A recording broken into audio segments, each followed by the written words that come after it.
Olá, boa tarde. Há exatamente um ano, a Organização Mundial da Saúde decretou pandemia global. E um ano depois, o Brasil é o centro da crise sanitária. Em São Paulo, depois do recorde de novas internações, o governo do estado restringe ainda mais a circulação. O campeonato de futebol e eventos religiosos estão suspensos. A Prefeitura do Rio prorrogou as medidas restritivas, mas flexibilizou regras para bares, restaurantes e quiosques. Em Santa Catarina, o Ministério Público e a Defensoria pediram na Justiça que todos os serviços não essenciais fechem por 2 semanas seguidas. O coordenador do Fórum de Governadores, Wellington Dias, do PT do Piauí, rebateu a declaração do ministro da Saúde, Eduardo Pazuello, que o sistema de saúde não está em colapso nos estados. Em reunião no Senado, governadores pediram novamente o envio de mais vacinas. E ainda, a inflação sobe em fevereiro e tem o maior índice para o mês desde 2016. A alta foi puxada pelos combustíveis. O preço do botijão de gás dispara e sobe 3 vezes mais que a inflação do último ano. Ficou para hoje a votação em segundo turno da proposta que abre caminho para a volta do auxílio emergencial. E o Japão lembra as quase 20 mil vidas perdidas depois do maior terremoto já registrado no país. O Jornal Hoje está começando.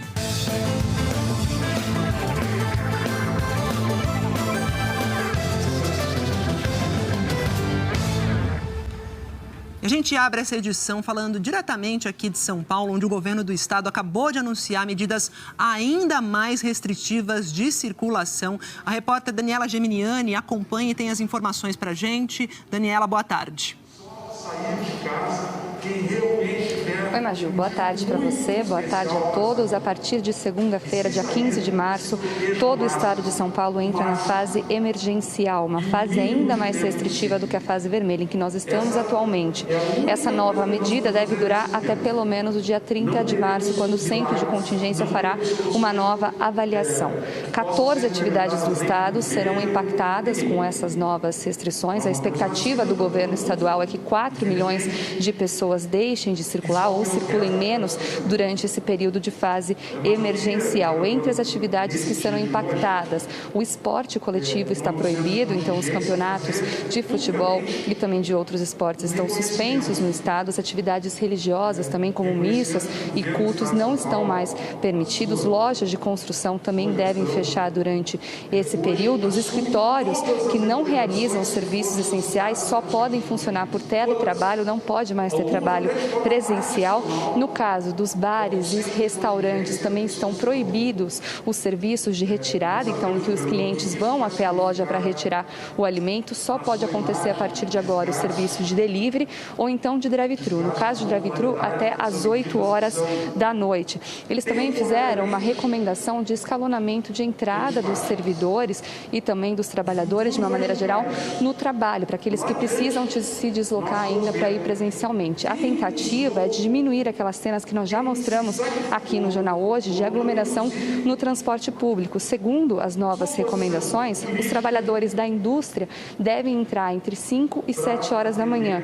Os trabalhadores da área de serviços vão entrar das 7 horas da manhã até as 9 horas da manhã. E os trabalhadores do comércio das 9 horas da manhã até as 11. Essas são as recomendações, é uma recomendação do Centro de Contingência para essa nova fase emergencial que começa na segunda-feira, dia 15. Tudo isso porque o estado de São Paulo tem batido recordes.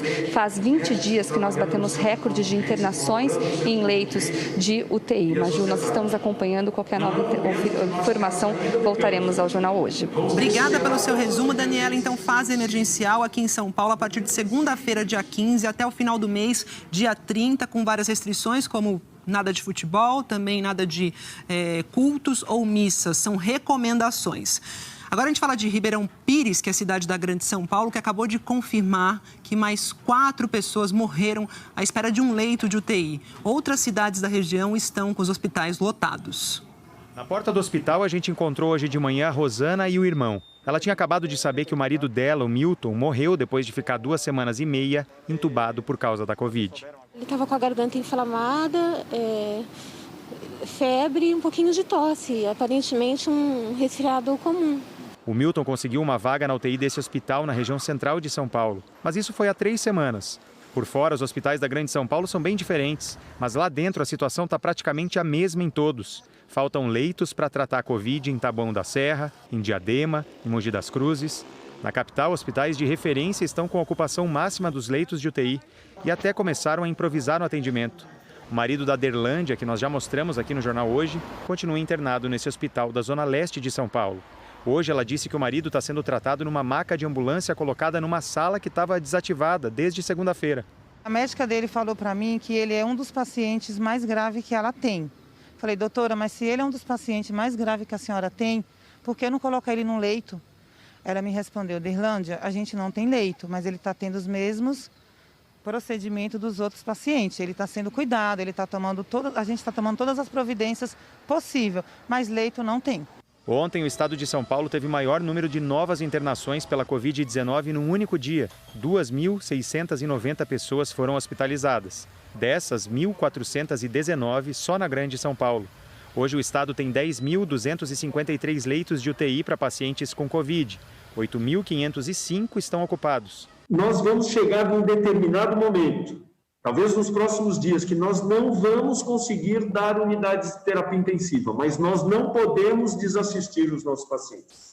Nós temos que dar recursos, seja de aparelhos, seja daqueles suportes não invasivos emergenciais que a gente tem distribuído para vários municípios. Em Franco da Rocha, na Grande São Paulo, onde 4 pacientes morreram à espera de leito de UTI, a secretária de Saúde já pede mais vagas ao estado. Além do Covid, tem as outras comorbidades, né? Os pacientes com infarto, com AVC. Então, precisa de leitos, aumentar a quantidade de leitos e, principalmente aqui na região de Franco da Rocha, precisa ter um aumento de leitos para poder dar retaguarda para esses pacientes. A falta de leitos nos hospitais também acaba se refletindo no número de mortes pela Covid em todo o estado de São Paulo. Ontem, aliás, a média móvel de mortes pela doença foi a mais alta desde que a pandemia começou. Isso num único dia. Foram 312 mortes, 34% a mais do que o que foi registrado há 2 semanas. Esse especialista avisa que a pandemia só vai desacelerar no Brasil com mais vacinas e com menos gente circulando nas ruas. Nós já estamos numa fase em que a pressão sobre o sistema de saúde já cresceu de maneira significativa a ponto de colocar o sistema de saúde em colapso em diferentes regiões do país. E diferente da primeira onda, esse colapso está acontecendo ao mesmo tempo. Isso é muito perigoso. E hoje é uma data histórica, né? 11 de março de 2021. Olha aqui, ó. Há exatamente um ano, a Organização Mundial da Saúde decretava que o mundo vivia uma pandemia, uma epidemia global. De lá para cá, 2.600.000 pessoas morreram de Covid no planeta. E um ano depois, o Brasil, nosso país, é o centro da pandemia. Pelo último balanço do consórcio de veículos de imprensa, 2.349 brasileiros perderam a vida em 24 horas. Aqui, olha, a gente tem esse dado aqui no nosso telão bem marcado. E a gente vê aqui que o total de mortos, né, já são 270.349 mortos no país. E sempre, né, é fundamental lembrar, né, que não são só números, às vezes dá uma impressão de frieza, né? São pessoas e são vidas perdidas. Foram 3 pessoas para o hospital e não voltou nenhuma. Meu pai fazia café logo cedo e todo mundo descia para tomar café. A gente trabalha num ritmo tão acelerado o tempo inteiro que a gente chega a perder noção de se é quarta, se é quinta, se é segunda. Durante um plantão de 12 horas, eu me exponho 30, 40, 50 vezes à infecção do vírus toda vez que eu vou cuidar ou prestar alguma assistência a um paciente. Nós chegamos a enterrar aí 3, 4 da mesma família. A família Souza sempre foi dessas de juntar todo mundo para comemorar. No Réveillon desse ano eles se reuniram de novo, mas dessa vez para homenagear o seu José, a dona Antônia e o Carlos, pai, mãe e filho que morreram depois de pegar Covid. Meu pai estava internado há uma semana. Meu irmão faleceu. Meu irmão não teve nem tempo de ser internado. Ele já chegou no hospital muito mal e teve a parada cardíaca e não teve o que fazer.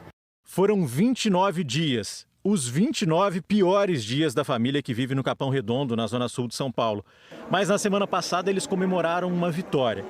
A Leila passou 7 dias na UTI também por causa do novo coronavírus e se recuperou. E eu sei o sofrimento que é um filho perder uma mãe e um pai, porque eu perdi, então eu tinha muito medo de não passar por isso, sei lá, e deixar meus filhos. O medo que eu tinha era isso. Nas UTIs dos hospitais, cada plantão é como se fosse uma guerra, mas uma guerra para salvar vidas. E o medo da Rosângela, que luta todos os dias nessa batalha, é levar a doença para dentro de casa. O meu filho, ele esperava eu dormir e ia na cama me abraçar, porque eu usava máscara dentro de casa, eu não tocava. Então, assim, de repente eu parei de abraçar, de beijar, com medo de transmitir. Então eu me isolei. Até o dia que eu descobri que ele esperava eu dormir, entrava no quarto e vinha me abraçar. Com medo de transmitir a infecção para ele, eu comecei a dormir no carro. Só na manhã do dia 11 de março do ano passado, a Organização Mundial da Saúde declarou que o planeta enfrentava uma pandemia. Que o novo coronavírus pode ser caracterizado como uma pandemia. Mas antes disso, a doença já tinha chegado por aqui. O primeiro caso do novo coronavírus no Brasil foi confirmado no dia 26 de fevereiro. A primeira morte 15 dias depois. A partir daí, os números da doença cresceram muito rápido. O Brasil ultrapassou a Itália em número total de mortes. E o Brasil acaba de passar o triste número de 100 mil vítimas da Covid-19. O Brasil registrou nesta quarta-feira o recorde de 2.349 mortes por Covid-19 em 24 horas. Os profissionais de saúde estão exaustos. A gente está enxugando o gelo, né? A gente faz e não diminui. A gente faz e não diminui. É só uma troca de pacientes nos leitos, assim, mas a doença se repete, as histórias se repetem e a devastação total se repete. O isolamento social, por muito tempo, foi o único remédio para diminuir as infecções. E entender isso não foi fácil. O que é lockdown e o que é quarentena foram as perguntas mais procuradas na internet no ano passado. À força e pela dor, a gente teve que descobrir um jeito diferente de viver. Ficando muito mais em casa, com muito menos contato com as pessoas e convivendo com muitas restrições. Mesmo com todo esse esforço, a gente ainda tem um grande desafio pela frente. Depois de um ano, esse é o momento mais crítico da pandemia, com um recorde de pessoas doentes, hospitais à beira do colapso e o pior, um número de mortos cada dia maior. A pandemia, ela fez uma coisa com a gente que a gente jamais esperava. Até parentes nossos já perdemos, então amigos, então a gente fica numa situação totalmente diferente, difícil. São mortes evitáveis. A gente está vivendo esse padrão de mortes agora um ano depois, num momento em que as vacinas já existem, já estão disponíveis, né? E a gente não consegue fazer chegar a quem precisa. Então a vacina é o único caminho agora, nesse momento, que pode impedir esse ciclo de doença e realmente acabar com essa situação, ou pelo menos assim, mitigar muito, né? E um ano depois da OMS ter declarado a pandemia, a imprensa internacional destaca um momento crítico que o Brasil está vivendo. A gente vai falar sobre isso com o nosso correspondente, o Rodrigo Carvalho, porque tem uma grande diferença, né, nos cenários daqui do Brasil com a condição em que o Reino Unido está hoje, né, Rodrigo? A gente está debaixo da mesma tempestade, mas em barcos aí totalmente diferentes, né? Salve, boa tarde para você. Salve, Maju. Pois é, estamos todos reféns desse vírus até hoje, mas Brasil e Reino Unido, por exemplo, vivem sim momentos opostos. Aqui os casos estão caindo. Houve uma queda de 46% no número de infectados entre meados de fevereiro e início de março. O lockdown é nacional, incentivado pelo governo do primeiro-ministro conservador Boris Johnson. E a vacinação está andando bem em todo o país. Aqui tem vacina.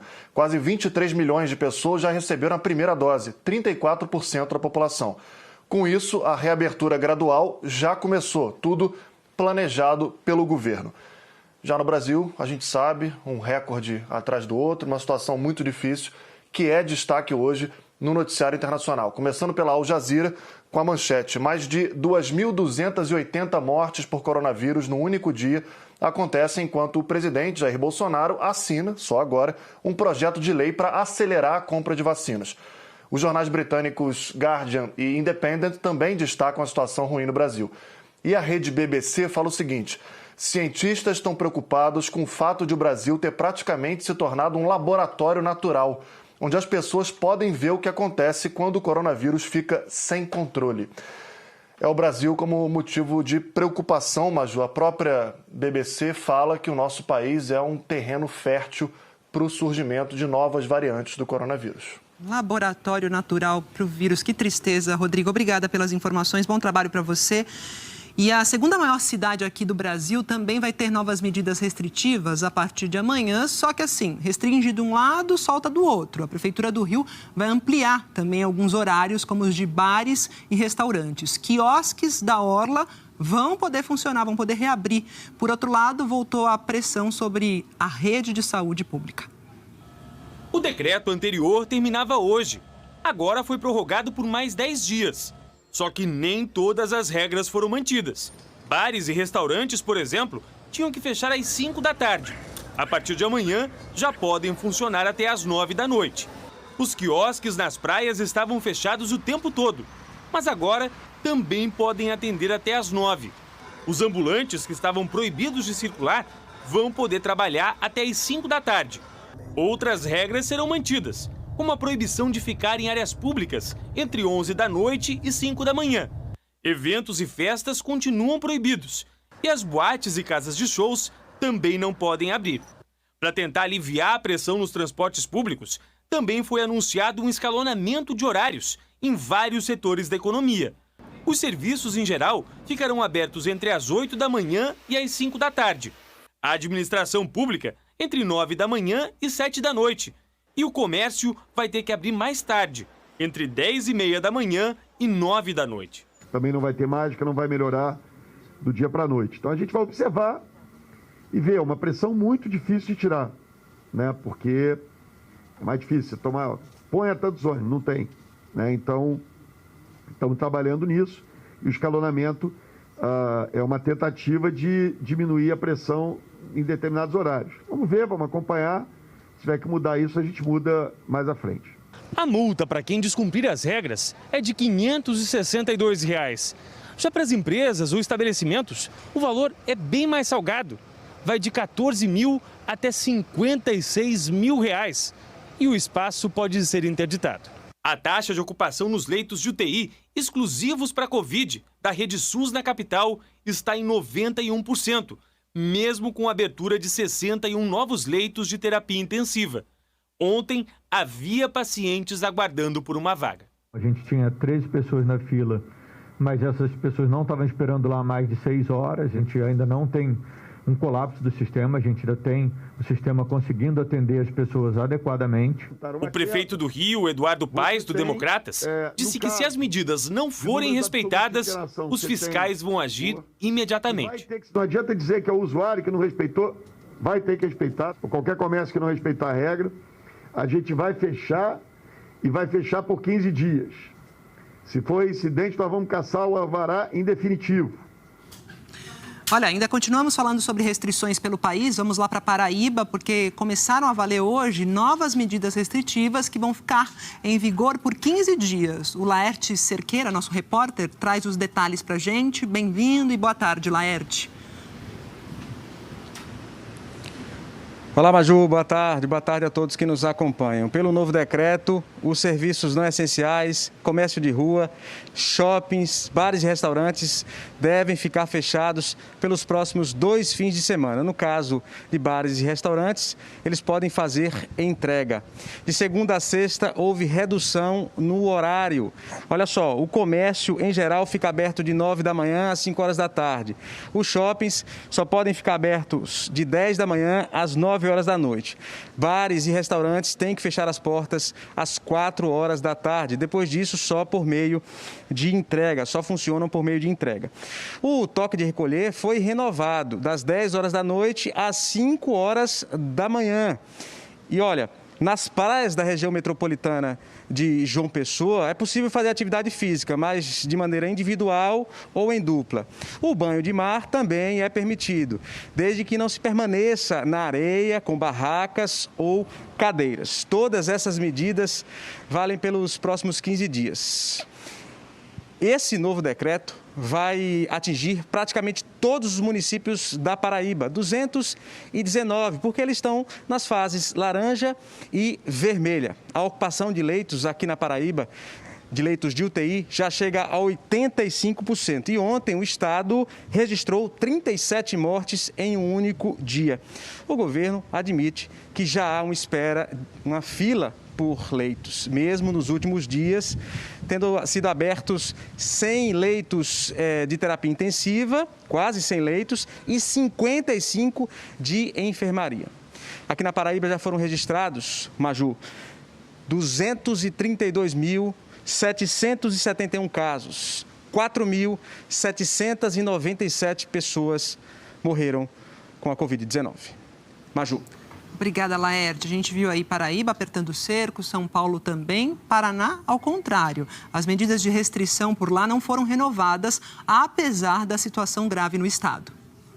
As lojas estão abertas e os serviços não essenciais voltaram a funcionar depois de 12 dias em todo o estado, mas com limitações. As escolas particulares podem receber alunos, mas só até 30% da capacidade das salas de aula. As públicas devem voltar semana que vem. O decreto de flexibilização é estadual, mas as cidades podem estabelecer regras próprias. No dia 27 de fevereiro, quando começou a valer o decreto do governador Ratinho Júnior, do PSD, a média móvel de mortes no estado era de 73 por dia.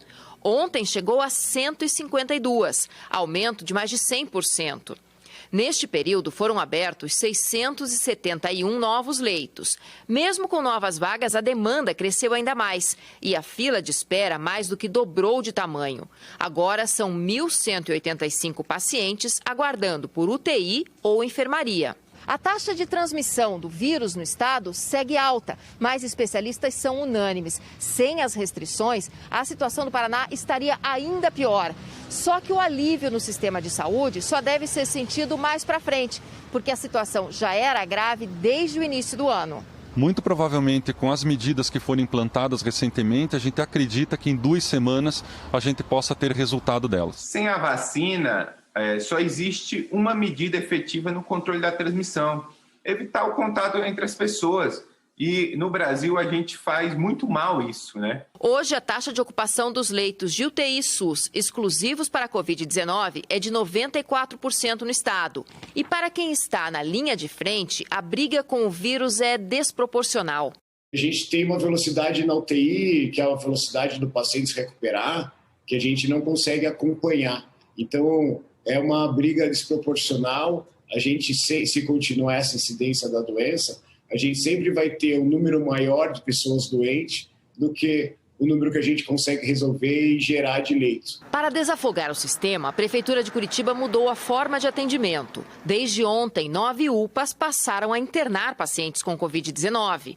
Casos leves e moderados de Covid ou outras doenças agora passam a ser atendidos em unidades básicas. Elas não farão mais exames e consultas de rotina e 53 unidades foram fechadas para aumentar o número de profissionais nos casos de coronavírus. Em Santa Catarina, o Ministério Público e a Defensoria Pública Estadual pediram na Justiça que todos os serviços não essenciais sejam proibidos de funcionar por 2 semanas seguidas. O Júlio Ettore tem mais informações para a gente. Júlio, boa tarde.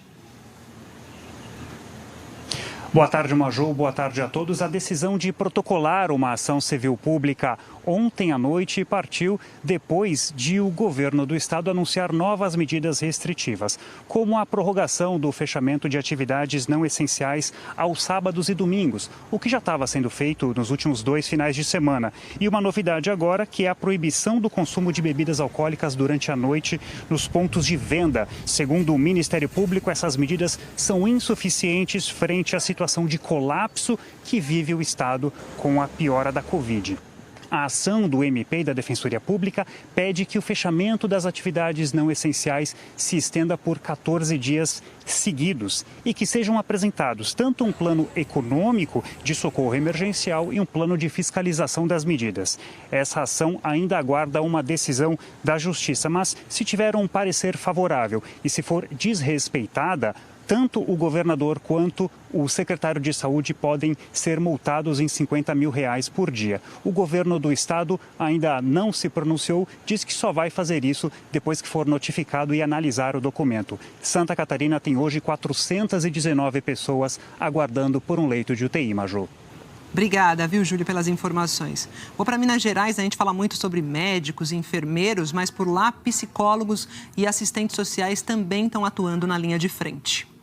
A pandemia avança sobre Minas Gerais. O estado bateu recorde de mortes nas últimas 24 horas. Ao todo, 20.087 pessoas já perderam a vida para a Covid. Em Uberlândia, no Triângulo, a doença matou 36 pessoas em apenas 24 horas. Um número assustador para a cidade de 700 mil habitantes. Em outubro do ano passado, eu perdi meu irmão com 59 anos para a Covid-19. E ontem perdi minha mãe. Muito difícil. Muita gente morrendo num dia só. Quero pedir, gente, por favor, vamos colaborar. Vamos ficar em casa. A única vontade que a gente quer agora para frente é simplesmente viver. O povo brasileiro quer viver, só isso. Das 853 cidades do estado, 830 estão na onda roxa ou vermelha, as mais restritivas do programa Minas Consciente. E das 14 regiões mineiras, apenas as macro-regiões Jequitinhonha e Nordeste estão com a ocupação dos leitos de terapia intensiva abaixo de 70%. A Santa Casa de Alfenas, no sul de Minas, único hospital que atende pacientes com coronavírus, não tem mais vaga. Na Grande BH, 2 em cada 3 municípios não têm mais leito de UTI. São números de guerra. Em Belo Horizonte, mais de 1.200 pessoas morreram só nos primeiros 10 dias do mês de março. Segundo os médicos, Minas Gerais vive o pico da pandemia. Nós estamos em mais um pico. Nós nem sabemos se é o último pico. Isso é duro falar isso, né? Mas é um sofrimento mesmo. Eu estou solidário. É difícil mesmo para as pessoas se manterem quietas. Mas nesse momento, o sacrifício vale a vida. Na capital mineira, 86% dos leitos de UTI estão ocupados. O crescente número de infectados e mortos na pandemia criou uma nova linha de frente de profissionais, psicólogos e assistentes sociais que têm a difícil tarefa de acolher as famílias que perderam parentes para a Covid. A gente sofre junto. Para a gente conseguir dar um apoio, para a gente conseguir fazer esse suporte psicológico nesse momento para a família, que não vai ter, na maioria das vezes, ou em todas as vezes, nem chance de despedir da pessoa, porque isso não é possível mais. São perdas tristes. E atualmente a gente tem percebido mesmo o número de jovens, né, acometidos pelo coronavírus. E muitas situações de pais, mães jovens, né, que deixam filhos pequenos. Então, é um cenário mais triste do que antes. A Secretaria de Saúde de Minas Gerais informou que está acompanhando a situação em todo o estado e que novas regiões podem entrar na chamada onda roxa a qualquer momento. Lá em São Luís, a ocupação dos leitos de UTI na rede pública já está perto dos 100%. As UPAs em São Luís já estão cheias de pacientes aguardando vagas nos hospitais. Esta unidade teve de receber reforço de cilindros de oxigênio. Os médicos estão atendendo em tendas. Este médico da triagem diz que a cada 10 pacientes, um testa positivo para a Covid. Os hospitais também estão cheios. Na rede particular, os 3 maiores hospitais de São Luís não têm mais vagas nas UTIs para a Covid. E a rede pública está com 96% de ocupação na capital. Os especialistas alertam que o tempo de permanência nas UTIs tem aumentado. O paciente hoje de terapia intensiva com a forma grave, ele fica mais de 6, 8 semanas internado. Consequentemente, isso vai aumentando a demanda de necessidade de leitos de UTI, tornando-se cada vez mais escasso, porque a demanda está muito grande e nós não estamos conseguindo suprir essa demanda. Pelo 3º dia seguido, o Maranhão registrou o maior aumento do país na média móvel de mortes por Covid. Só nos últimos 3 dias, 103 pessoas morreram no estado. Os números já estão bem perto do pico da pandemia, que foi em junho do ano passado. Há 11 mil casos ativos de Covid no estado, o maior número de infectados desde o início do ano. Em Imperatriz, a segunda maior cidade do Maranhão, um hospital de campanha foi aberto esta semana no centro de convenções do município. Mesmo assim, há 16 pessoas na fila de espera por uma vaga nas UTIs. A cidade também enviou pacientes para São Luís. Desde o fim de semana, o Maranhão está com restrição de horários no funcionamento de parte do comércio, que só pode ficar aberto das 9 da manhã às 9 da noite. Mas a Defensoria Pública do Estado já entrou com 3 ações na Justiça pedindo o lockdown. Todas foram negadas. Há mais de um mês nós viemos alertando em relação a esse avanço descontrolado e ao iminente colapso, e hoje chegamos ao ponto de que apenas o lockdown é capaz de ser uma política pública eficaz no combate ao Covid no nosso estado. Por enquanto, o governo do estado descarta adotar medidas mais rígidas, como o fechamento total do comércio, mas prometeu ampliar a oferta de leitos nos próximos dias para aliviar a pressão sobre os hospitais. A gente está fazendo o máximo exatamente para que essa realidade não aconteça. A gente quer evitar a todo custo o colapso do sistema de saúde. Em Mato Grosso, não há mais vagas disponíveis em unidades de terapia intensiva, nem no SUS e nem em hospitais particulares. A gente vai conversar sobre isso com o nosso repórter, o Luiz Gonzaga Neto, em Cuiabá. Boa tarde, Luiz.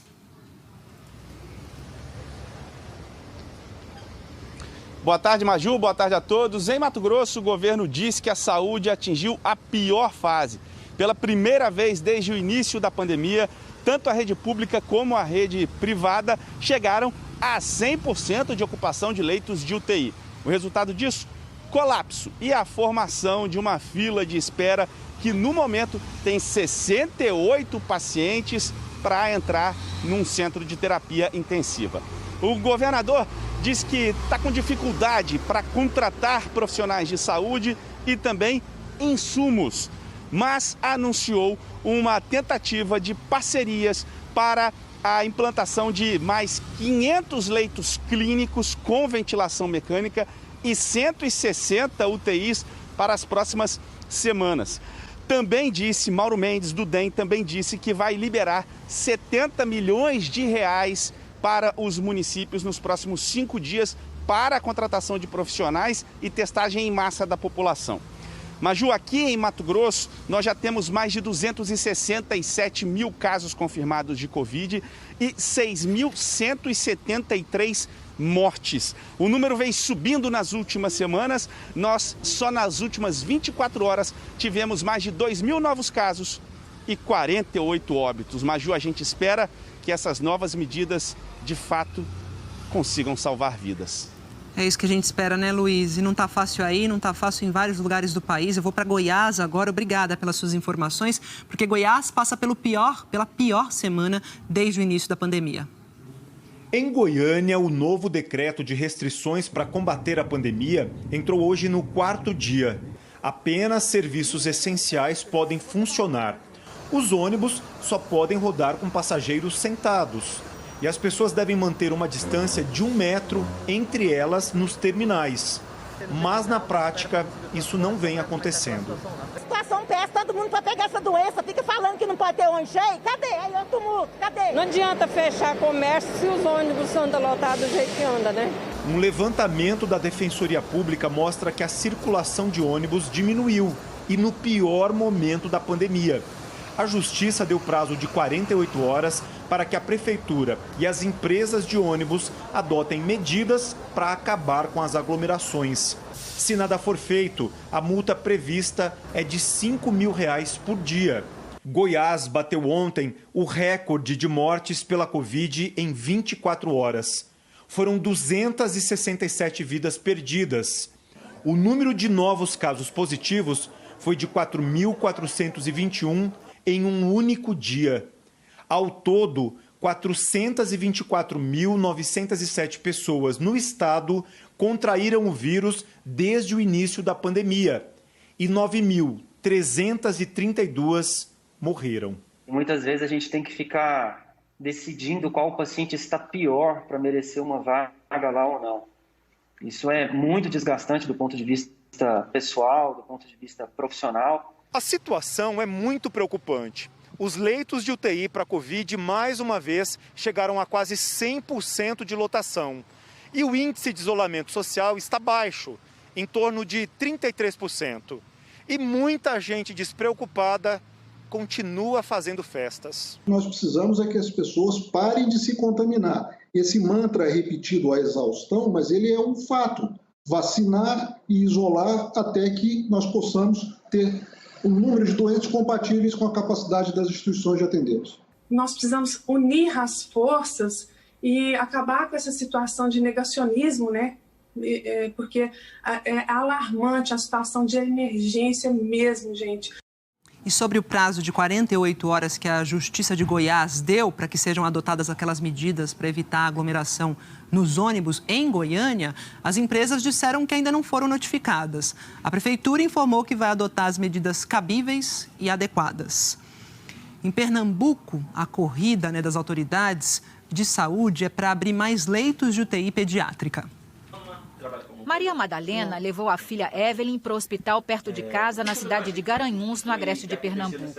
Lá, descobriu que a menina, aos 30 dias de vida, estava com o Covid-19. Disseram assim: "Oi, mãe, nós já temos que transferir sua bebê, porque aqui nós não temos medicamentos e nem suporte de UTI para ela, que ela é muito novinha." Evelyn foi levada para um hospital no Recife. Chegou a ser entubada, mas não resistiu. 55 crianças de até 9 anos de idade morreram com Covid em Pernambuco desde o início da pandemia. 9.549 meninos e meninas nessa faixa etária pegaram a doença. 635 deles desenvolveram casos graves. A taxa de ocupação de leitos de UTI para síndrome respiratória aguda grave em crianças chegou a 84% em Pernambuco esta semana. Dos 31 leitos, apenas 5 estão disponíveis. Os médicos dizem que entre março e agosto já é comum o aumento de crianças doentes com problemas respiratórios. E é aí que os casos de Covid podem agravar a situação. Essas crianças, quando vão para a UTI, elas precisam de suporte ventilatório, de parte de oxigenação. Às vezes, alguns demoram mais do que o normal, tem um tempo de internamento maior. A taxa de ocupação de UTIs com crianças que apresentam sintomas de Covid é preocupante. 20 novas vagas destinadas a crianças e adultos estão sendo abertas em um serviço de urgência infantil, onde a Prefeitura do Recife suspendeu temporariamente os atendimentos. Além disso, o Hospital Filantrópico IMIP anunciou seleção para contratar médicos e disse que vai abrir uma UTI pediátrica Covid em caráter de urgência. A quantidade de leitos e o prazo de abertura não foram informados. Valber Stefano trabalha em UTIs pediátricas públicas e privadas e diz que os pais precisam redobrar os cuidados para não levar o vírus para casa e contaminar as crianças. Crianças menores de 6 meses de idade, elas não andam sozinhas pela rua. Elas não têm uma mobilidade. Então, são pessoas que estão trazendo a doença para ela.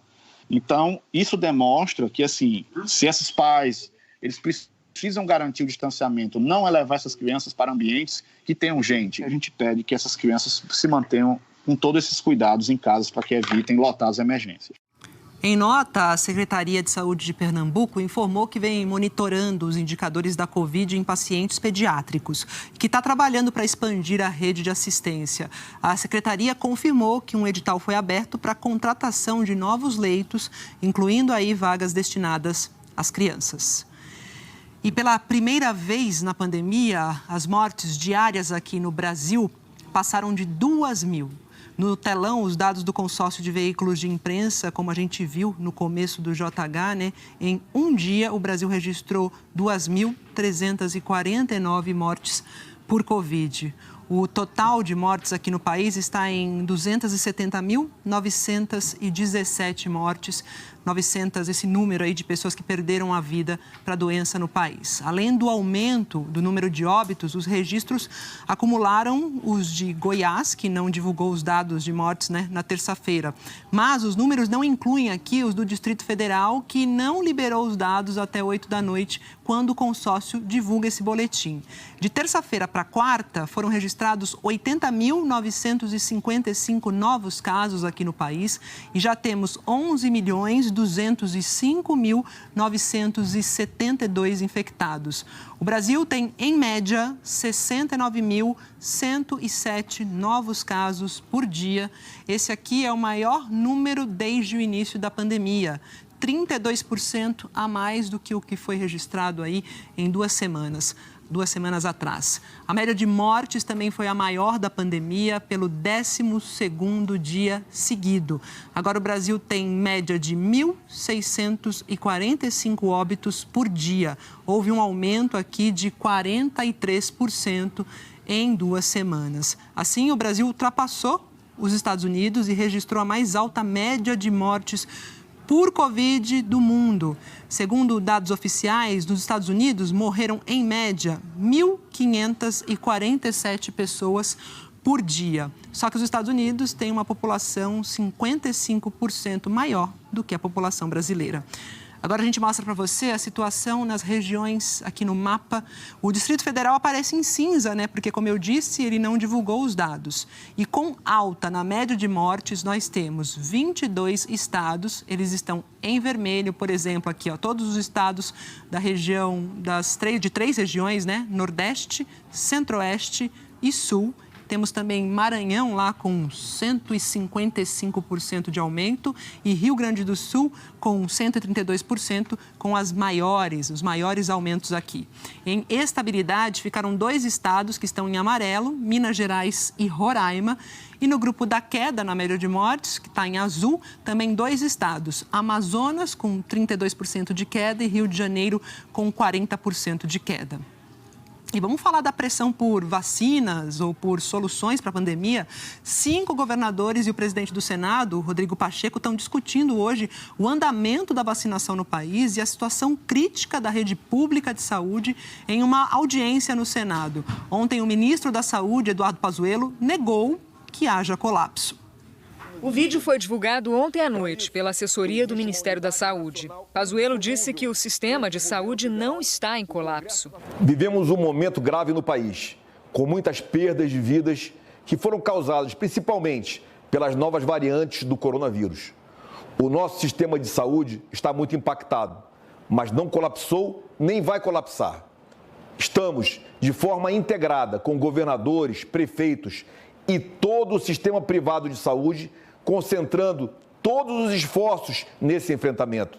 Hoje, numa audiência na Comissão de Enfrentamento à Covid-19 no Senado, o governador do Piauí, Wellington Dias, do PT, que coordena o Fórum de Governadores, comentou a situação no país e rebateu a afirmação do ministro. Nesse instante, nós já estamos dentro de um colapso nacional na rede hospitalar. Nós não vamos para aí, nós já estamos. Tem nesse instante uma fila gigante, não é? Estou falando aí de milhares mesmo, algo aí como 30, 40 mil pessoas em todas as filas hospitalares por vaga de UTI e em alguns lugares também de leito clínico. Ou seja, gente morrendo sem respirador.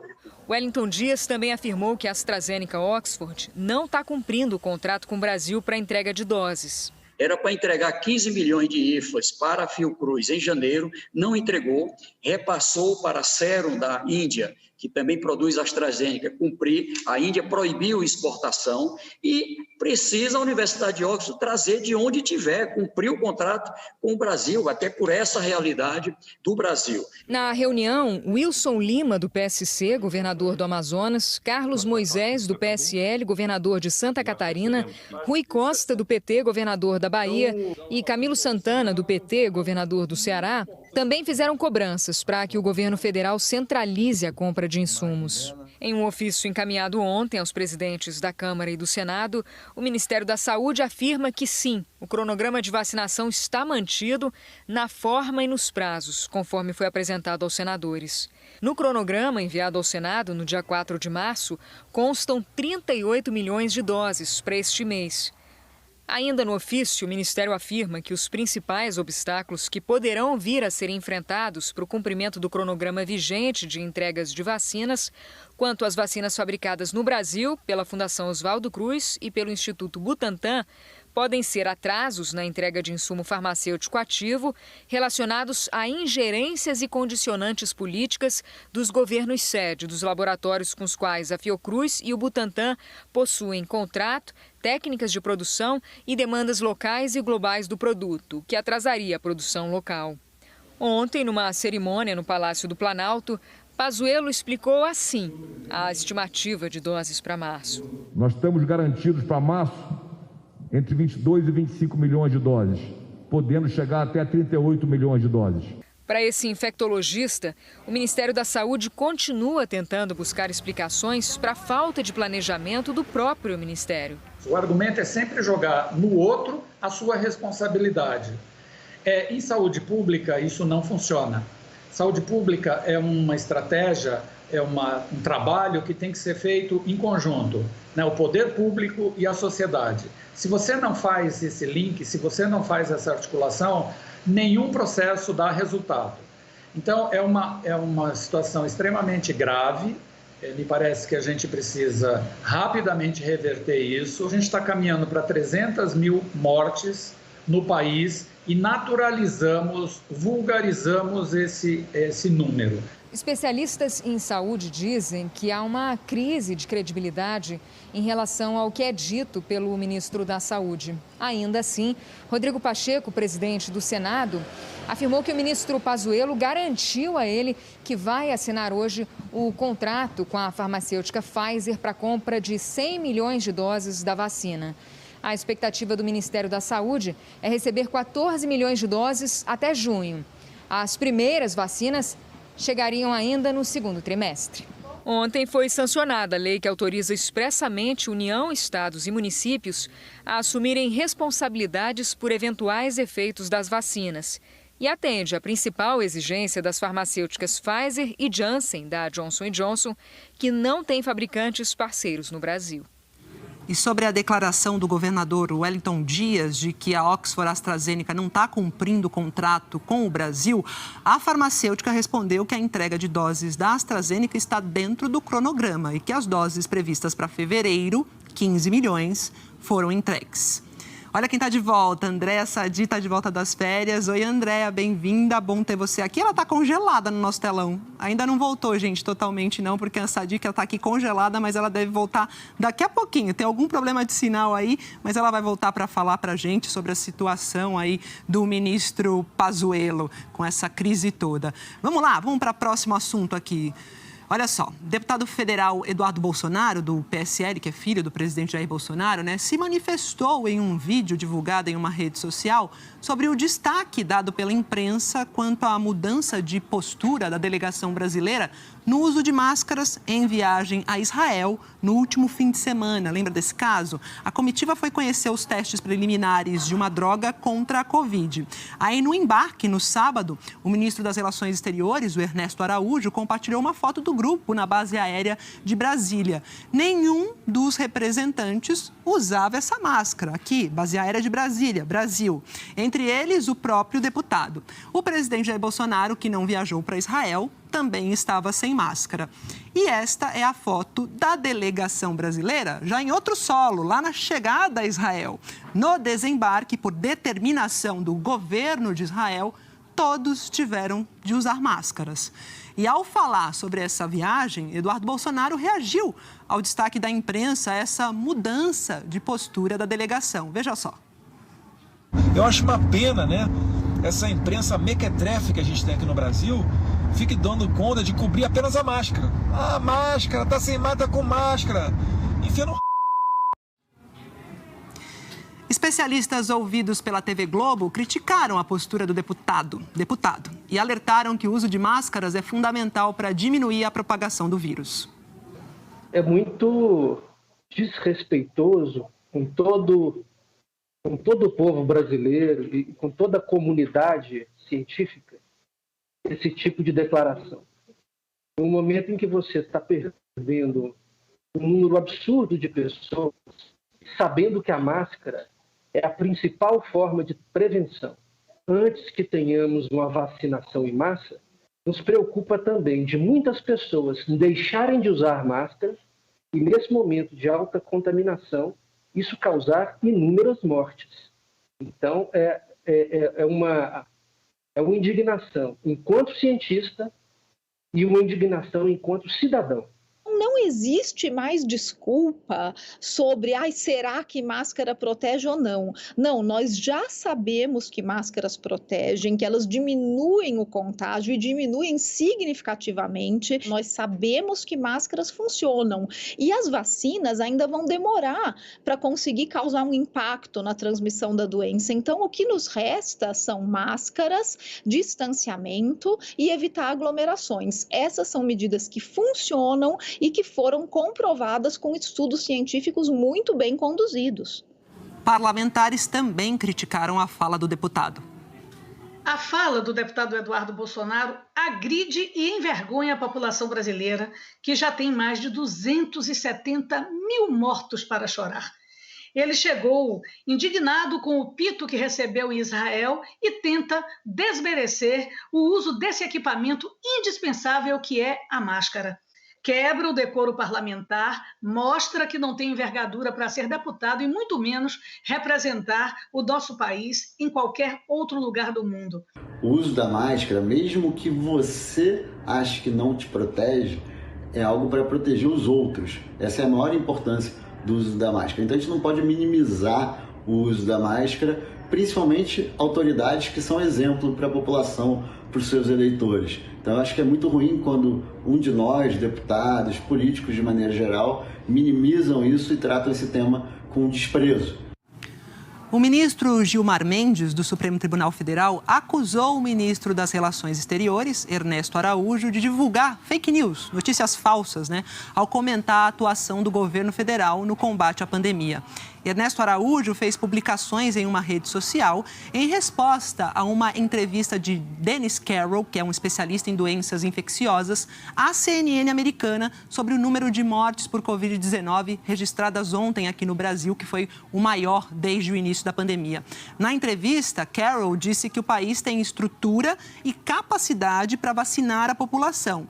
Lembrou que o Brasil tem um serviço público de saúde universal, que é o SUS, mas que a liderança política no Brasil não consegue mobilizar todos os recursos necessários para o combate à pandemia.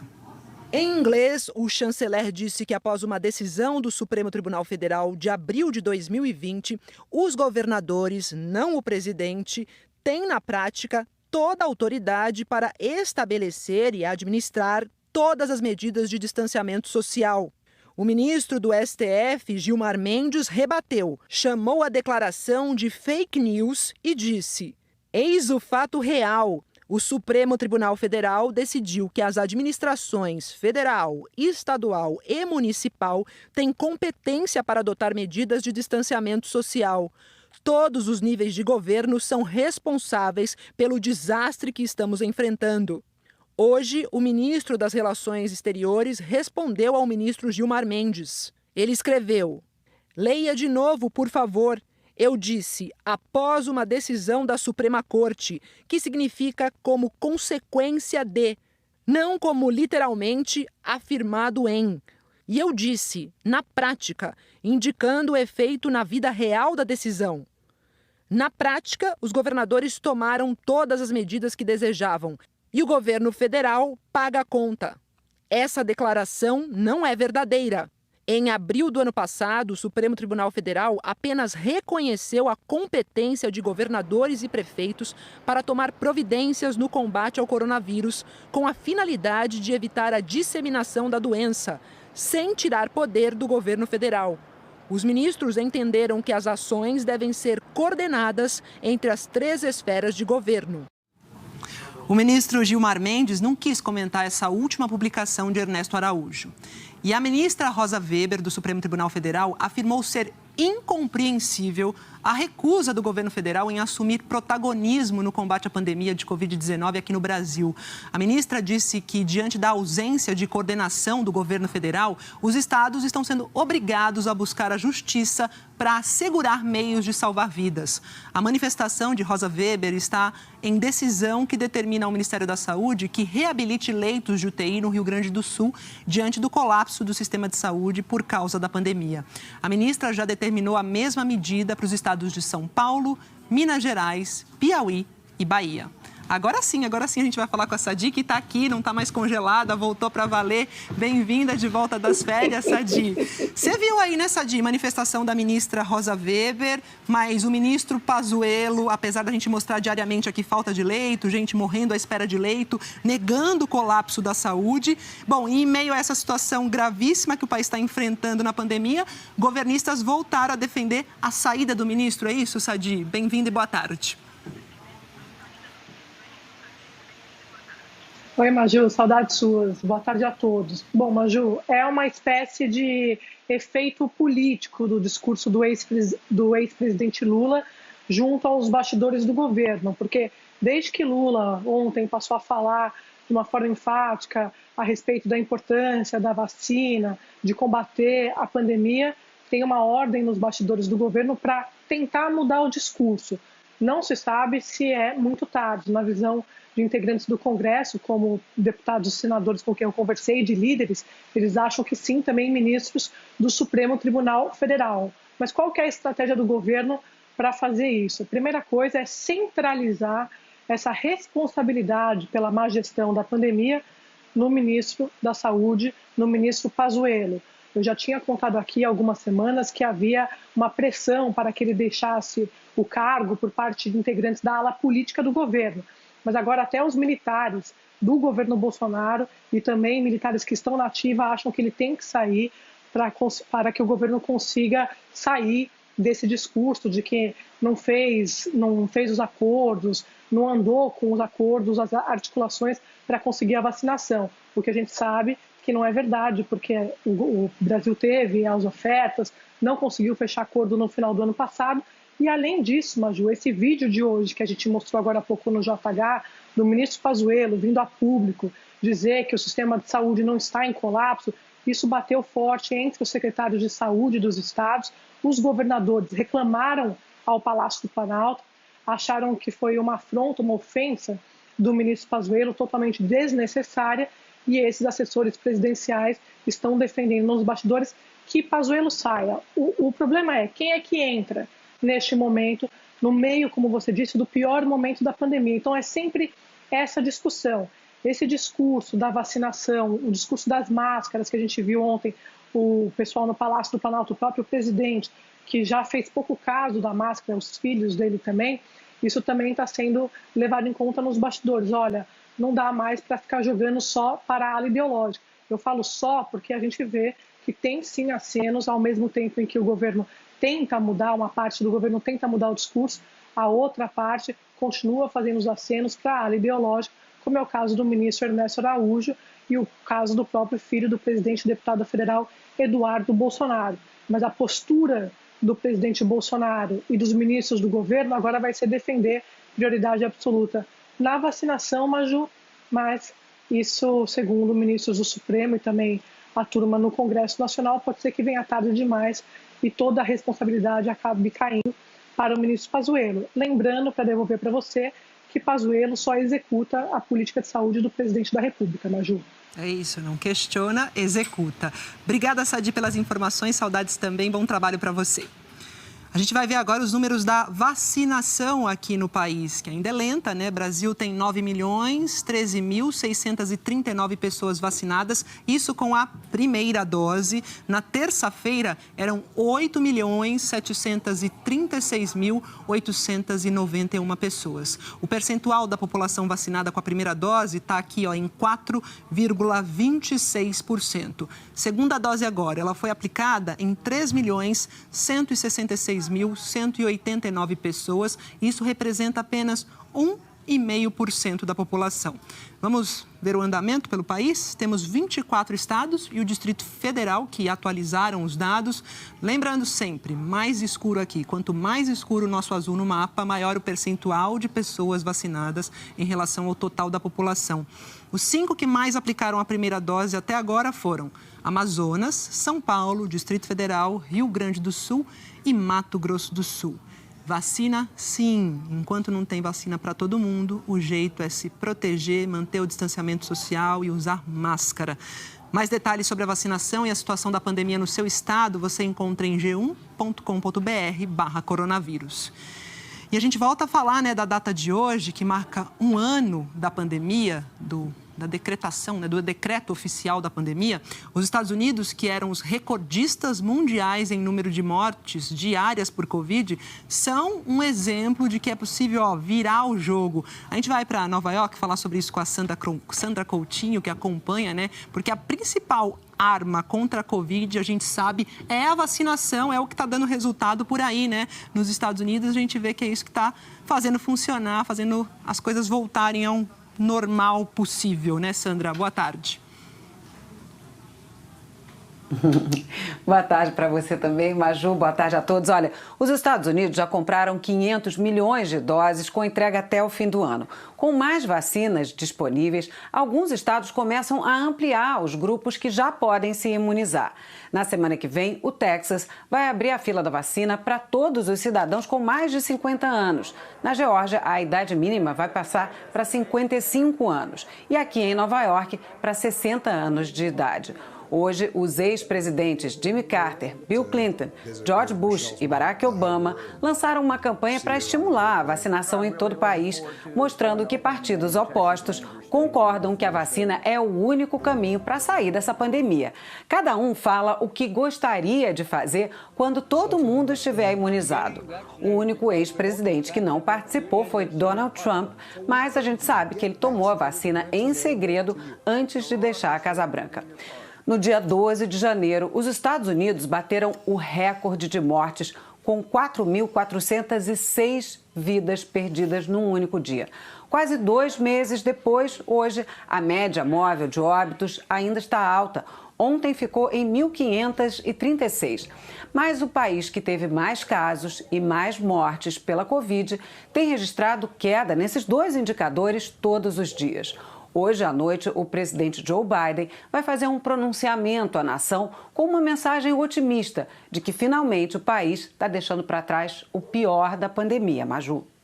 Que legal isso, Sandra, que legal. Boa sorte aí, bom para vocês, né? Obrigada, Sandra, pelas informações. Eu continuo aqui falando de vacina. A Comissão Europeia aprovou hoje o uso da vacina da Johnson & Johnson para maiores de 18 anos. Esse é o sinal verde para ela começar a ser aplicada em todos os países da União Europeia. Essa liberação foi feita depois que a Agência de Medicamentos do Bloco fez uma análise e recomendou o uso. Outras 3 vacinas já foram aprovadas na União Europeia. Tem a da Pfizer e BioNTech, a da AstraZeneca e da Universidade de Oxford e a da Moderna. Os Estados Unidos, o Canadá e Bahrein já aprovaram o uso da vacina da Johnson & Johnson. A grande vantagem dessa vacina é que ela exige apenas uma dosezinha para imunizar contra a Covid. E o Comitê Olímpico Chinês ofereceu doses de vacinas para os atletas que vão disputar a Olimpíada de Tóquio. Esse anúncio foi divulgado hoje pelo Comitê Olímpico Internacional. As Olimpíadas envolvem mais de 10 mil atletas, mas não foram divulgados detalhes sobre o número de doses oferecidas. Segundo esse comitê, o COI, chinês, o Comitê Olímpico Chinês está pronto para disponibilizar as vacinas, seja por meio da colaboração com parceiros internacionais ou diretamente em países onde acordos sobre imunizantes chineses já estejam em vigor. A intenção é que o maior número de participantes já cheguem vacinados ao Japão. As Olimpíadas de Tóquio precisaram ser adiadas no ano passado, a gente lembra, por causa da pandemia, mas foram remarcadas para o dia 23 de julho. Vamos aguardar aí. E foi concluída hoje na China a sessão anual do Comitê Permanente do Congresso Nacional do Povo. Na reunião, foi aprovada uma resolução para revisar o sistema eleitoral de Hong Kong. Essa é a última medida da China continental para aumentar o controle sobre a região. Essa resolução vai permitir que um painel pró-Pequim examine e escolha candidatos. Esse projeto foi condenado pelos Estados Unidos e pelo Reino Unido, mas recebeu apoio da líder de Hong Kong, que é a Carrie Lam.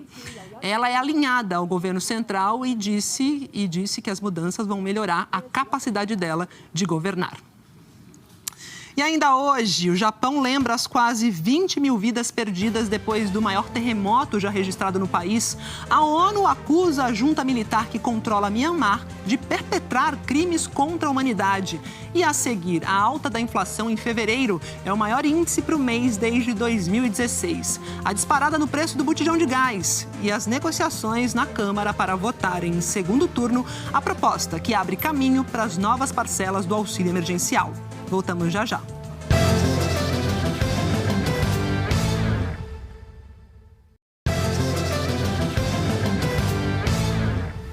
De volta, o presidente Jair Bolsonaro exonerou Fábio Weingarten do cargo de secretário especial de Comunicação Social do Ministério das Comunicações. Ele estava nesse cargo desde abril de 2019. A exoneração foi publicada hoje no Diário Oficial da União. E para esse cargo, o Bolsonaro nomeou de forma interina o almirante Flávio Augusto Viana Rocha, que é atual secretário de Assuntos Estratégicos. Esse militar vai acumular as duas funções. E o presidente da Câmara dos Deputados, Arthur Lira, do Progressistas, afirmou que pretende concluir hoje a votação daquela PEC emergencial. A proposta, que abre caminho para o pagamento de uma nova rodada do tão esperado auxílio emergencial. Mas para conseguir aprovar esse texto, que também prevê medidas de ajuste fiscal, o governo precisou ceder no trecho que previa o congelamento de salários e as promoções de servidores públicos. Ao vivo de Brasília, quem tem as informações é a Luísa Doyle. É com você, Luísa. Boa tarde. Boa tarde, Maju, e a todos que nos assistem. A sessão hoje no plenário da Câmara dos Deputados começou pouco antes do meio-dia e deve ser longa. O primeiro vice-presidente da Câmara dos Deputados, deputado Marcelo Ramos, do PL, que iniciou presidindo a sessão, disse que a previsão é de que dure 10 horas. Até agora, os deputados já debateram. Neste momento, os partidos orientam as bancadas para começar a votação do texto base em segundo turno. Isso deve acontecer em alguns instantes. E aí, depois, segue a votação dos destaques em segundo turno. Ontem, a sessão começou de manhã e foi até o início da madrugada de hoje, quando a PEC emergencial foi aprovada em primeiro turno. E teve discussões acaloradas. Eram 10 destaques que precisavam ser votados e alguns renderam debates intensos. A oposição queria a retirada do trecho da PEC que prevê o congelamento de salários e promoções de servidores públicos, caso as despesas de estados ou municípios superem 95% das receitas. O governo considera esse trecho essencial. A saída foi fazer um acordo. A base do governo concordou em mudar esse trecho na votação da PEC em segundo turno. O aumento salarial continuaria proibido, mas ficariam permitidas progressões e promoções para todo o funcionalismo público. Hoje, Arthur Lira, presidente da Câmara, disse que a mudança foi necessária para garantir a aprovação do texto. É um ponto que se teve que ceder, para a aprovação da PEC no plenário. Vamos manter o foco no trabalho hoje para que a Câmara consiga, respeitando os limites regimentais, como todos têm acompanhado há 3 dias, aprovar a PEC sem nenhuma quebra mais nos seus destaques. O líder do Partido Novo na Câmara, deputado Vinícius Poit, criticou o acordo. A gente precisa de mais responsabilidade do governo e que todos cortem na carne sem exceção. Por isso que lutamos tanto para que o Judiciário, o Ministério Público, ninguém seja tirado da PEC emergencial e todos consigam segurar um pouco os gastos para que o cidadão seja colocado em primeiro lugar. Com o acordo, o texto foi aprovado em primeiro turno sem alterações. A mudança deve ser feita agora na votação em segundo turno. O economista e diretor da Instituição Fiscal Independente, Felipe Salto, diz que, na prática, a medida não terá impacto imediato nas contas públicas. Isso porque ela só valerá se forem atingidos os 95% das receitas. Mas defende que o percentual teria que ser menor. O instrumento que vai sobrar dentro dos gatilhos, ele ainda vai ser importante, que é barrar os reajustes, barrar contratações a não ser para repor aposentados, e também qualquer outra medida que implique aumento real, aumento acima da inflação da despesa do governo. Agora, o problema original, ele permanece, que é a questão dos 95%, que seriam o disparo dos gatilhos, mas ele está mal calibrado, quer dizer, só em 2025 é que poderia ser acionado. No começo da tarde de ontem, o governo teve uma derrota em outro destaque votado. Os deputados votaram para retirar um trecho que acabaria com recursos vinculados, carimbados para fundos e órgãos públicos, entre eles a Receita Federal. Auditores fiscais defendiam que, sem esse dinheiro, as fiscalizações ficariam prejudicadas.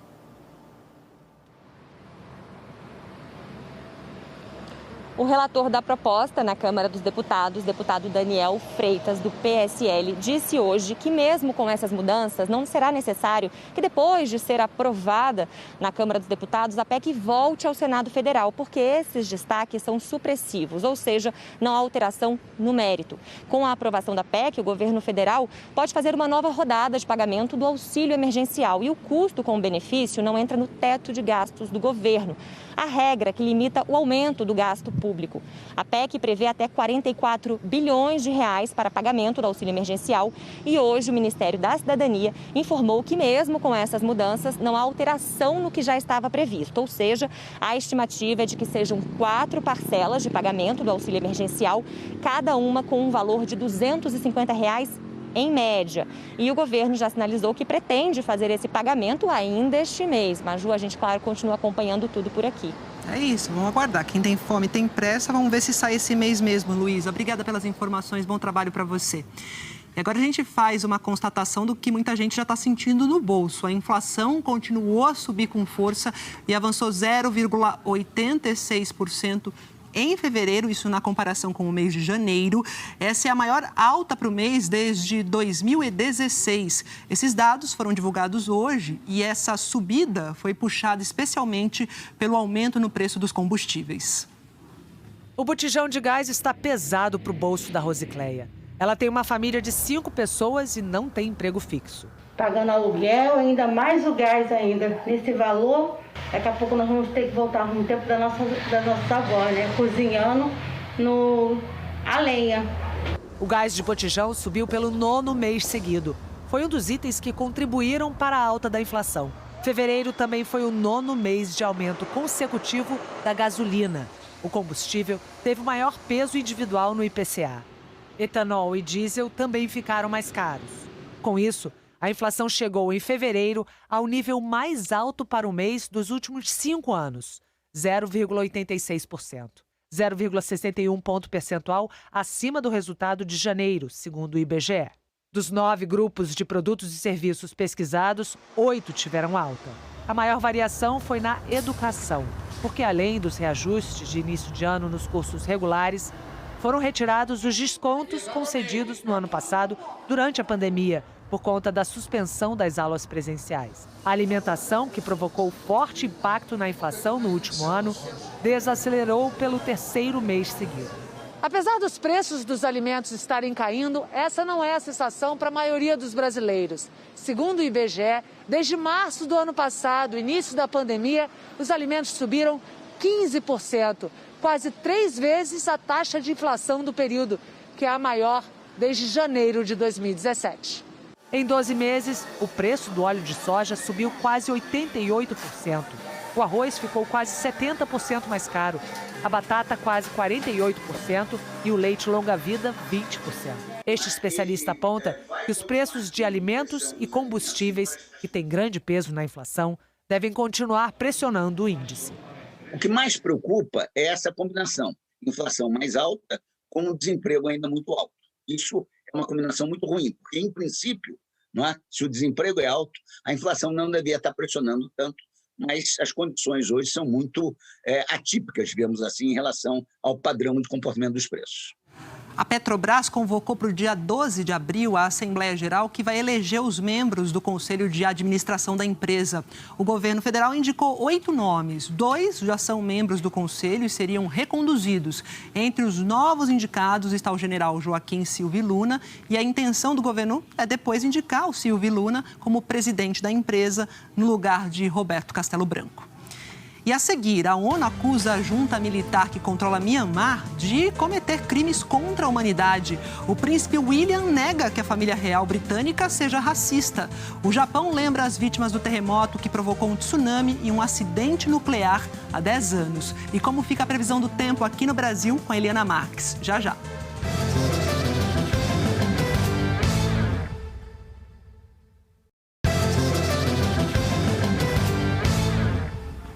O ministro Alexandre de Moraes, do Supremo Tribunal Federal, negou o pedido de liberdade do deputado Daniel Silveira, do PSL. Lembrando aqui, o parlamentar foi preso no dia 16 de fevereiro, depois de divulgar na internet um vídeo em que defendia o AI-5, que foi o instrumento mais duro da ditadura militar, e a destituição dos ministros do STF, o que é inconstitucional. Alexandre de Moraes afirmou que só vai reavaliar a situação da prisão do parlamentar depois que o Supremo julgar se recebe ou não a denúncia que foi oferecida pela Procuradoria-Geral da República. Essa denúncia deveria ser julgada na sessão de hoje, mas o ministro atendeu a um pedido dos advogados do deputado e reabriu o prazo para a defesa do parlamentar se posicionar sobre as acusações da Procuradoria. O prazo é de até 15 dias. A gente volta a falar com a repórter Daniela Geminiani, porque o governo de São Paulo acabou de anunciar mais medidas de restrição de circulação aqui no estado de São Paulo. Ela já trouxe um panorama no começo do nosso jornal e agora traz mais informações, né, Daniela? É com você. Maju, boa tarde mais uma vez a você e a todos. A coletiva terminou agora há pouco aqui no Palácio dos Bandeirantes. Eles falaram também sobre a situação das escolas aqui no estado de São Paulo. A rede estadual antecipará 2 recessos que estavam previstos para abril e outubro. Portanto, as aulas presenciais ficarão suspensas na rede estadual do dia 15 de março até o dia 28, antecipando então esses 2 recessos. A recomendação da Secretaria Estadual de Educação é que as escolas municipais e também as escolas particulares também suspendam as atividades presenciais. As escolas vão permanecer abertas para alimentação e também para que os estudantes possam retirar um chip, para que seja possível estudar de casa pela internet. Também as escolas seguem abertas para atender pontualmente alguns alunos que ainda precisem de reforço ou alguma atividade pontual. Mas, mais uma vez, a recomendação é que as escolas permaneçam funcionando apenas de maneira remota e, caso seja necessário, elas podem atender até 35% da capacidade. Para a gente relembrar o que foi dito aqui na coletiva de hoje. Na segunda-feira, dia 15 de março, começa a fase emergencial em todo o estado de São Paulo, uma fase ainda mais restritiva do que a vermelha, em que nós estamos nesse momento. Essa nova restrição vai até o dia 30 de março, até o final do mês. 14 atividades aqui do estado serão impactadas. A previsão do governo estadual é que cerca de 4 milhões de paulistas e paulistanos, aqui no caso da capital, deixem de circular ou então diminuam a circulação durante esse período. Eles também recomendaram o escalonamento dos trabalhadores para evitar aglomeração no transporte público. No caso dos trabalhadores da indústria, a recomendação é que eles entrem no serviço entre 5 e 7 horas da manhã. No caso dos serviços de 7 às 9 e das 9 às 11, os trabalhadores do comércio. Mais uma tentativa do governo estadual, então, de reduzir a circulação de pessoas e tentar estabilizar e reduzir os números tão preocupantes aqui no estado. Maju. É isso, Daniela. Enquanto não tem vacina suficiente, o jeito é esse, isolamento e também uso de máscara. Obrigada pelas informações e bom dia, bom trabalho para você. O príncipe William negou hoje que a família real britânica seja racista. Foi uma reação a alegações feitas pelo príncipe Harry por Meghan Markle numa entrevista que foi exibida esta semana nos Estados Unidos e no Reino Unido. Olha só, o príncipe William respondeu rapidamente às perguntas de um repórter durante um evento numa escola lá em Londres. Ele disse que ainda não conversou com Harry desde a entrevista, mas vai fazer isso. Perguntado se a família real era racista, William disse que nem um pouco. Meghan Markle afirmou durante uma entrevista à apresentadora Oprah Winfrey que algum membro da realeza perguntou qual seria o tom da pele de Arte, que é o filho dela com o príncipe Harry. Esta semana, a rainha Elizabeth se manifestou sobre esse assunto por meio de uma nota em que disse que as questões levantadas na entrevista são preocupantes, principalmente as raciais, e vão ser levadas muito a sério. O investigador da ONU para Direitos Humanos lá em Mianmar acusou a junta militar que controla o país de cometer crimes contra a humanidade. Olha só, segundo a ONU, pelo menos 70 manifestantes foram mortos nos atos contra o golpe que derrubou o governo civil no mês passado. O investigador disse que os militares são responsáveis por assassinatos, torturas e prisões arbitrárias e fez um apelo para que outros países apliquem sanções econômicas contra os líderes do golpe e contra a Petrolífera Nacional, controlada pelo Exército. Mais cedo, a junta militar fez novas acusações contra a líder Aung San Suu Kyi, que continua em prisão domiciliar. O porta-voz do Exército afirmou que ela teria recebido pagamentos ilegais em euros e ouro quando estava à frente do governo. E o Japão parou hoje para lembrar das quase 20 mil vidas perdidas depois do maior terremoto já registrado na história do país. Um terremoto que provocou um tsunami e um acidente nuclear na usina de Fukushima há exatamente 10 anos. A data foi lembrada em todo o país, com flores, orações e uma dor compartilhada entre os japoneses. Por causa da pandemia, as autoridades de Estado não visitaram as regiões afetadas. Participaram de uma cerimônia no Teatro Nacional de Tóquio. Às 2h46 da tarde, horário local em que o terremoto foi registrado há 10 anos, foi respeitado 1 minuto de silêncio. Depois disso, o primeiro-ministro Yoshihide Suga discursou e prometeu esforços do governo para seguir o processo de reconstrução. Acompanhado da imperatriz Masako, o imperador Naruhito lembrou das mais de 35 mil pessoas que até hoje não conseguiram voltar para as cidades de origem. Disse que ninguém será esquecido. Ainda na capital, houve protestos na porta da TEPCO, a empresa responsável pela usina de Fukushima. Aproximadamente 300 pessoas contrárias ao uso de energia nuclear. 3 reatores da usina explodiram depois do tsunami. As investigações apontaram que também ocorreram falhas humanas no processo que levou ao vazamento de radiação e retirada de centenas de milhares de moradores. Nessa praça de Tóquio, o aniversário da tragédia é lembrado com o acendimento dessas lanternas em homenagem às vítimas. Nesse ano foi feita uma retrospectiva com os trabalhos expostos aqui desde 2011. Uma década de desenhos e mensagens deixadas por estudantes das 3 províncias mais atingidas pelo desastre, Fukushima, Iwate e Miyagi, que foram guardados das exibições anteriores, iluminando a noite da capital do Japão para que as memórias não sejam apagadas jamais. O motivo é triste, mas a imagem é muito bonita, né, Eli? Previsão do tempo com Eliana Marques, começando por onde, Eliana? Boa tarde para você, Boa Maju. tarde. Boa tarde a todos. Olha, hoje eu começo por um balanço parcial do mês de março, com o fechamento do dia 1º até o dia 10. Destacamos, então, Florianópolis, Vitória e Curitiba. Em Floripa, choveu mais de 300 milímetros em apenas 10 dias e a média do mês são 180 milímetros, ou seja, a chuva está 72% acima do normal. Em Vitória, choveu 9% acima da média e Curitiba está perto, olha, de atingir o normal para o mês. Aí a gente foi ver como estão os reservatórios de geração de energia. Março fecha o verão, a estação mais chuvosa do ano, quando os reservatórios devem se recompor para enfrentar os meses mais secos. O subsistema Sudeste e Centro-Oeste está operando com 32% da capacidade, enquanto os outros subsistemas, olha, Nordeste, Sul e também Norte, estão bem mais cheios, acima dos 63%. Acontece que o Sudeste e Centro-Oeste é o maior e o principal, responsável pela geração e fornecimento de energia para a maior parte do país. E aqui a gente vê que as divisões dos subsistemas são diferentes das divisões por regiões do país, né? E é assim mesmo, esse mapa aqui não está errado.